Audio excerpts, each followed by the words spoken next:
The NFL Draft Combine is now officially in the books, and the NFL offseason is already underway and it's starting to get a little bit messy with rumors and other things.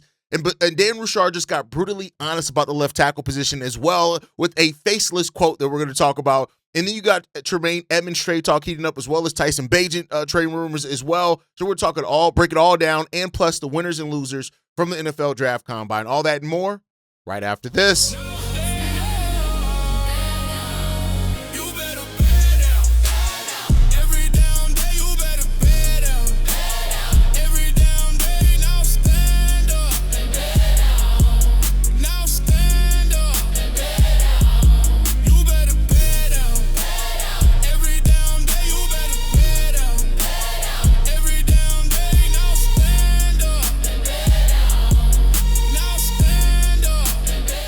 What's going on, Bears fans? Welcome to another episode of Chicago Bears Central, your number one spot for everything Chicago Bears related. I'm the host there, Haize, but more importantly, you guys can follow the channel at Chi Bears Central on every social media platform we happen to be on. With that said, let's go ahead and get into this content for today, y'all. I want to start off with these comments from Dan Roushar, one of the positions that we even had a voicemail from Darius over the weekend. We talked about the left tackle position. There's a lot of talk going around about exactly what the Chicago Bears are going to do with that left tackle position. And Dan Roushar, one of the most respected offensive line coaches in the game of football, when you look at how the Bears offensive line came around, yeah, we brought in some veterans that helped for sure. There's no doubt about what they did for that. But on top of that, we also had guys like Theo Benedict, Ozzie Trapillo, young guys that ended up playing pretty big roles for the Chicago Bears and what they did. And that's what it gets down to. Now, for what it's worth, Braxton Jones as well, who's a free agent at the end of this year, or free agent now in this offseason, and the signs may be pointing to him not coming back for the Chicago Bears. There's some questions on what the Bears are going to do about left tackle, what exactly they should do. I've said my thoughts on it. I would love to see the Chicago Bears go out and bring in, somebody who can play tackle and guard, who can split those minutes. That way, once Ozzie Trapillo is back fully healthy, we have either a guy that can be a depth piece that can play tackle or guard, or we have somebody that can be, take over for one of these veterans as they age and stuff like that. But for what it's worth as well, Dan Roushar was asked about it. He said this: "I'm transparent. I met with all three guys that played left tackle for us the past year. I told all three of them this. I know what left tackle position looks like in this league. You're the standard. That's a rare player that comes along, but somebody has to play that position similar to that. So it's a faceless, nameless guy right now. It has to become the way we play at left tackle, similar to what's being done at right tackle with Darnell Wright.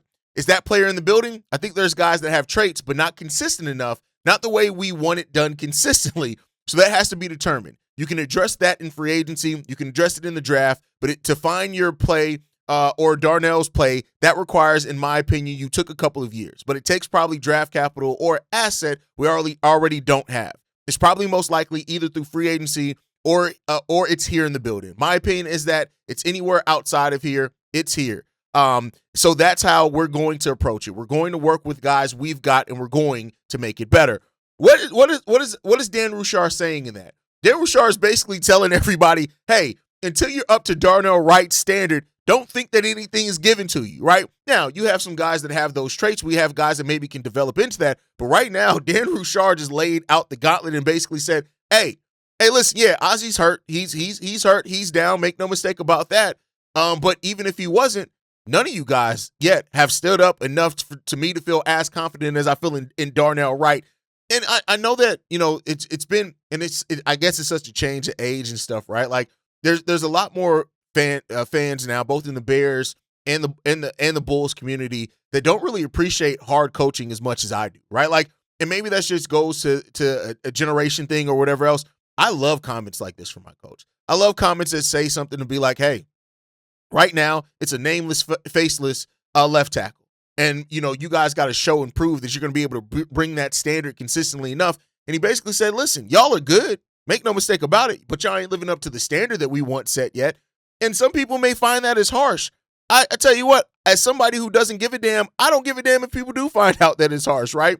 So, yeah, you have people that need to fill in for Ozzie Trapillo. That's clear there, right? You have Theo Benedict. Kieran Amagaje's here as well. Braxton Jones is set to hit the free agent market. He's probably not going to come back. But right now, Dan Roushar has made it known. The starter may not be on this roster right now. And it seems like Dan Roushar is also like, hey, there's some guys that have those traits. I think that may be pointing to Ozzy Trapillo, but hey, Ozzy's not healthy. He's not going to be healthy right now. So, hey, listen, Dan laid it out. And that's exactly why when we hired Dan Roushar and he came in here as the offensive line coach, I gave complete trust to Dan Roushar, meaning that, whoever got named as the left tackle, I believed it. I believe in that because it's Dan Roushar, and I think that the standard that he's going to set on that offensive line is going to be the standard of what we need as a starter. And so Dan Roushar is basically saying right now, hey, in-house options, you got yourself a little bit of opportunity here, but listen, the draft is coming up, free agency is coming up, and that situation may not be there. So it seems like the Bears believe that the long-term thing is Ozzy Trapillo. What are they going to do now in time to get a stopgap between that? The short-term solution, is that somebody that can play a different position when things change down the road? Is that somebody that does become a swing tackle or a depth piece for you that on the offensive line later down the road? At the end of the day, as long as you get somebody in here who can play, right? And I think that's the first and foremost thing is you want people in here that can play the game and play the way that Dan Roushar needs them to play. And at that point, we'll just see what happens when it comes down to that one. But there's opportunity for a huge upgrade here that could come externally, and there's opportunity to develop some guys internally. Now, from what we've heard as well, Karen Amagaja isn't necessarily the favorite either. Like, Karen Amagaja may not be here next season. Like, there's some rumblings on that. So, the offensive line, which was a really good place last year, has one big glaring hole now, and that is the left tackle position, and that is because of injury. And now the Bears got to figure out how they're going to fill that position, what they're going to do with that position, and what it looks like going forward. And they got a guy in Dan Roushar who's pulling no punches and telling people exactly what they need to do if they want to be that guy for the Chicago Bears. So let's see what's going to happen. Another position that is in limbo, and that is the linebacker position, because one of our starters is already going to miss part of the season, not being healthy in TJ Edwards. Another one of our starters in Tremaine Edmunds is, the Bears have given him permission to request a trade. And so that's been about a week since we've heard that when it came down to it. But according to Jeremy Fowler right now, Tremaine Edmunds does have strong trade value, and that there's a really good chance that he actually will be traded instead of being cut to save some money. He went on to say that the Tennessee Titans, the Las Vegas Raiders, and the New York Giants are among interested teams in Tremaine Edmunds, going on to say this. One player who has strong trade value and a decent chance to be dealt is Bears linebacker Tremaine Edmunds. The Titans, Raiders, and Giants are among teams interested in high-end linebackers, and they like Edmunds, who's only 27 despite playing 8 years in the league. He was granted permission to seek a trade earlier this week. So what is that going to be now? If there are teams that have a strong interest in Tremaine Edmunds, keep in mind, he was a strong cut candidate, right? Would save the Bears $15 million in cap space. $2.43 million will be converted to dead money. If you can trade him and still get that cap space, the dead money is going to be there regardless. You're probably not going to get a team that be willing to take on the dead money because they don't have to. But if you can get draft compensation back rather than just cutting that player, that is something that tremendously helps the Chicago Bears with where they are and what they need, all the things that they need to address in the draft. Like I said, it could very well be that the Bears trade Tremaine Edmunds and they actually get his replacement with the pick that they get, which is just a funny thing about how the NFL can work sometimes. So, hearing that those teams, the Titans, the Raiders, and the Giants, all have interest in Tremaine Edmunds, good. Now we got to see how Ryan Poles is going to use that to his advantage. Now, I think if you can get a fourth-round pick for Tremaine Edmunds is tremendous value. If you can get a third-round pick, even if it's a late third-round pick, it goes a long way in helping that as well. So when you look at these teams, right? For example, let's look at the Titans. The Titans do have a pick in round 4. They have 2 picks in round 6 as well, right? Now, we know that how round 6 can go. That's a team that's a place where you can get some value. Hey, we got value out of a 7th-round pick in Kyle Monangai. But if you can get that 4th-round pick from the Tennessee Titans, I think that goes a really big way for the Chicago Bears here if they can get that 4th-round pick from the Tennessee Titans. So Titans have that 4th-round pick that we would want. I think that makes some sense there. That's what the Bears could go for. Like I said, if they can get a late third, it would be great.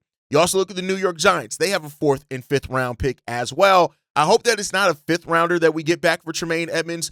I won't lie and say that there's not a chance of that happening depending on how the value ends up shaking out. But it's good that you have these 3 teams that are all interested because you have the opportunity then to bid them against themselves. So the New York Giants, another team that does have that 4th-round pick available there as well for the Chicago Bears if that's the route that they decide to go. I think getting a 4th is really good value, especially for what Tremaine Edmunds has done as a veteran, those type of things. I think that makes a lot of sense if you can get it. I'm not saying the Bears would necessarily absolutely be able to get that, but if you can, it'd be great. But then you look at the Las Vegas Raiders, and that's what's interesting here about the Las Vegas Raiders. The Raiders actually got a compensatory fourth-round pick.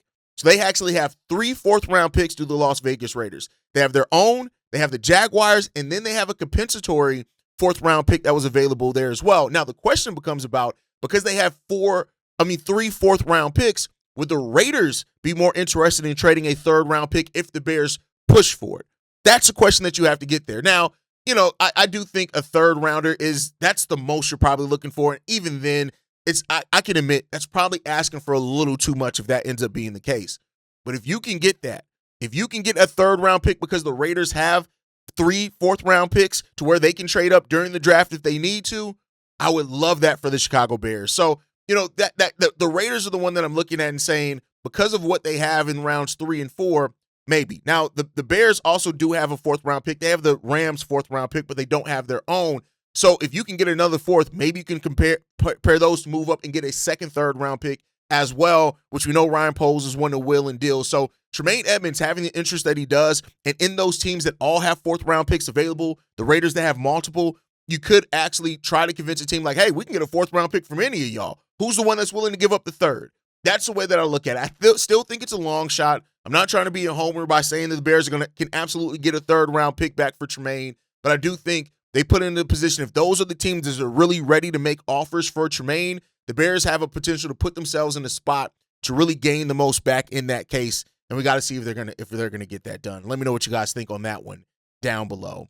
With that said, I want to talk about some of the things that now the fallout from the draft combine, right? I want to talk about winners and losers from the draft combine for the Chicago Bears, not players in the draft combine, but specifically for the Chicago Bears. We're going to start off with the losers. We'll finish on the winners. That's what we'll do. First up, Jaquan Brisker. I think Jaquan Brisker has become one of the biggest losers because of the draft combine, because what one of my prevailing thoughts was coming out of this draft combine is that the safety class in this draft is deep. And you're talking about guys that can go that can end up being day 2 to 4th round picks and still be starters in the NFL this season. I'm talking about this season in 2026. And Ryan Poles has already made it clear Kevin Byard is a guy that he wants to bring back. I think when you pair that and the fact there was no mention of Jaquan Brisker and look at the depth of safety in this draft, go over to NFL Central, by the way, hosted by Bobby and Steve-O. They got the breakdown of the players that stood out at each position.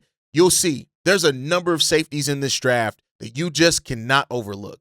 And because of that, I think the writing's on the wall, y'all. I like Jaquan Brisker. I think that he's brought leadership here. He's brought performance here. He's done all those type of things. He played all 17 games last season. But I think when you look at the money plus the injury risk, because it's still there, regardless of him playing all 17 games last season, I think that the safety class now has put this in a situation where, Jaquan Brisker's probably gone. And that's just the reality of it. I think the Jaquan Brisker's probably gone, and that's just probably what's going to happen here for the Chicago Bears. The other player that I have as a loser here as well is that Tremaine Edmunds. Tremaine Edmunds, given permission to seek a trade now because teams are reportedly have some legitimate interest in him. He's probably going to still wind up in a pretty good situation where he's going to be able to play, right? But when you look at that, there are 3 teams that we talked about that are interested in there. He's recorded over 100 tackles in each of his 8 seasons in the NFL. And the reality just of it is, too, this is another draft that has some really good linebackers in it that the Bears can get in that can start day 1 for you. And therefore, if Tremaine wanted to stay a Bear, which is something that he has said before, that's just not going to happen. So you're going to end up going to the Giants, the Raiders, or the Titans more than likely if the rumors are to be believed. And that's just the reality of it. But, I think that's just is what it is when it comes down to that one. I do think another one that could be a potential loser in this as well, you got to look at guys like Dex, right? Guys like Javon Dexter, is in the fact that, we heard that there are some teams that are interested in him and that, this is a draft where there are some pretty good interior defensive linemen in. And if the Bears are think about it like some Bears fans do to where they're disappointed, I think Dex has been perfectly serviceable. I think Bears fans have been spoiled by players like Tommy Harris to what they expect from a defensive tackle. Javon Dexter has been perfectly serviceable. And like I said in the episode that we talked about, it really comes down to, do the Bears feel that they can live with his shortcomings? How big are his shortcomings, especially in the running game, hurting you? And can you feel like you can upgrade from that? I think Dex is going to be back in the Chicago Bears uniform, so that is what it is. I think they're going to add somebody who is strong where he's weak at. I think that's what you do in team building, but Javon Dexter absolutely could be a guy that ends up being a loser here as well. But some of the winners here and some of the more positive things that you can look at for it as well in this team, let's just talk about the Chicago Bears as a franchise. The Bears as a franchise right now are in a spot where a lot of the positions that they need are very deep in this draft, which is why, as much as, we've talked about the Max Crosby trades and rumors like that, as much as that, the Bears may not have to make that move because the positions that the Bears need the most at, there are a lot of guys that are going to be there available right around where the Chicago Bears are going to pick at. Now, it would have helped to have the Bears got the third-round compensatory pick to where they could have used that or traded up or whatever else it is. But I think when you look at it, the Bears as a franchise, life is going to be good for the Chicago Bears this year because there's a lot of players, exactly what we need from them, that I think are going to do pretty damn well for the Chicago Bears next year, and you can get starters. I would not be surprised if the Bears get day one starters at every round between round 1 and round 5. That's what they could get this year. Now, with the Bears, they're probably not going to work out that way, but I think that's what the Bears could really do this year, with the way that the draft could shake out. Now, there's going to be some other moves and things that can happen, but I think that, that the franchise is in a really good spot, and therefore, Ryan Poles got to be a winner in this as well. Like, when you look at Ryan Poles, what he showed his hand in this draft combine more than he ever has before. And there was a level of confidence from Ryan Poles that he's going to be able to get exactly what this team needs at this time and in this offseason. And that confidence is loud. He exuded that confidence. You can tell that Ryan Poles is feeling very confident about not only the place this team is, but the next steps for this team. And a general manager and having a head coach and Ben Johnson and Ryan Poles that work hand in hand together in that confidence, I think you're seeing that all from top to bottom in that organization. And Ryan Poles is about to cook. I really do feel that way. Hearing Ryan Poles talk about like, hey, we like these guys, but we're going to be listening to offers, those type of things. All those things can lead to a spot where the Bears are going to, if Ryan Poles is confident at this point in the offseason already before the draft combine had even started, I think that means that he's really reading the room really well. And we're going to come out of this draft. At first, free agencies first, of course, but, the Bears are going to start scheduling workouts. The top 30 visits, all those stuff is going to start happening soon. And as that stuff starts to happen, I think you're going to see that the Bears are going to do a pretty damn good job in this draft. I don't know it's going to be the 2025 draft class, but the Bears are going to get a lot of things in this draft class that they need at the right time as well. And therefore, the last one that we got to talk about is Ben Johnson. Ben Johnson was at the Bulls game. Like, shout out to Ben Johnson showing up to the Bulls game. But Ben Johnson has lived up to every bit of the potential that people talked about him having as a head coach in this league. Turning around the Chicago Bears, winning the NFC North, going 11-6 in his first year. Like, keep in mind, there were some of y'all, if y'all hold yourselves accountable, they're like, oh, well, the Bears are going to win 5 games. We changed head coaches. That reset the timeline. We're going to be bad again this year. Ben Johnson came in and said, why can't we do it now? Why can't we win now? It's not always going to, it wasn't always the prettiest. It wasn't always the most flawless. It didn't always leave the most confidence. And he made himself he made some mistakes as a coach as well. But I think right now, like you're seeing this thing right now that Ben Johnson is about to make that step as a head coach. And Ben Johnson is the guy that he said it. He wanted to be here in Chicago. And I think you're seeing that coming to fruition by the way he lives it. And that's a good thing as well. So the Bears fans, Bears organization, the coach, the Bears are in a really good spot after this draft combine. And I think we're going to come out of this pretty damn good. But with that said, I want to get into this last thing. So Jeremy Fowler also talked about Tyson Bagent and the movement around him. He said this: don't be surprised to see movement with some backup QBs whose teams may want to add as developmental option or in a depth role. Anthony Richardson Sr. got headlines late in the week after he got permission from Indianapolis to seek a trade, but it's unclear whether there will be a market for him. Early in the week, there was some talk with the Bears discussing Tyson Bagent's availability. Teams that have better-known backups entering the final years of their contracts, such as Bagent in Chicago, Tanner McKee in Philadelphia, Will Levis in Tennessee, and Davis Millis in Houston, are seeing if their interest on whether they can get trade value out of this offseason's QB market. So, looking at Tyson Bagent, right, and we had a voicemail on this over the weekend, is that, Tyson Bagent went undrafted in 2023. He found himself being the backup for Justin Fields. He's been here ever since, right? He went 2-2 as a starter. Completion percentage of 65.7%, all that type of stuff. This is a guy that could get you something. Now, the thing that comes down for it is that there's speculation that the Chicago Bears are looking for a second-round pick for Bagent. Now, that's the part that I did not expect. A second-round pick. If you get a second-round pick back for Tyson Bagent, considering you signed him as an undrafted free agent, he only started 4 games for you. He's been on the bench since Caleb Williams has come here. Has helped Caleb Williams for sure. That is tremendous. If you can get a second-round pick for Tyson Bagent, I would right now tell Ryan Poles that's a masterful job. Hands off if he's able to do that. Now, we'll see, right? And I do think because Tyson is in the last year of his contract and him re-signing with the Chicago Bears is very unlikely because he's already said it. He has things that he wants to pursue and achieve as a quarterback in this league. If you can get a second-round pick back, if that's what the Bears' asking price is for Tyson Bagent, and they get that, man, oh, man. If you're talking about the Bears who get either a third or fourth-round pick for Tyson Bagent, for Tremaine Edmunds, and turn around and get a second-round pick for Tyson Bagent, hey, listen. Hey, man, I tell you what, masterful job in adding some picks in a deep draft. And I've already said in this draft, the Bears can get just about every position they need. I tell you what, Ryan Poles, if you do another masterful job, man, listen, can you do it 2 times in a row? We'll see, man. But all right, Bears fans, that's it for today, man. Now I need you guys in the comments right now. I want to hear from guys on this one. What's your move at left tackle? Veteran, draft pick, or would you do both to see what you can get back for it? Would you trade Tremaine Edmunds if it gets you any pick back, or what's the level of pick that you want back for that? And are you taking a second or third round pick for Tyson Bagent, who may actually be one of the better backups in the league? We just don't see him a lot because Caleb Williams stays healthy. Let me know you guys' thoughts on that down below. Make sure you guys like the video, subscribe to the channel as well. You can follow us at Shy Bear Central. You can send us any feedback, questions, comments, concerns. ChicagoBearCentral@gmail.com. And lastly, if you want to leave a text message and our voicemail for the mailbag, the number to do so, 773-242-9336. We are the #1 spot for everything Chicago Bears related, but that's thanks to you, lovely and beautiful people. And like I like to end every episode on, Chi-Town up, Bear down. Love you guys. Peace, y'all. This has been a presentation of the Break Media.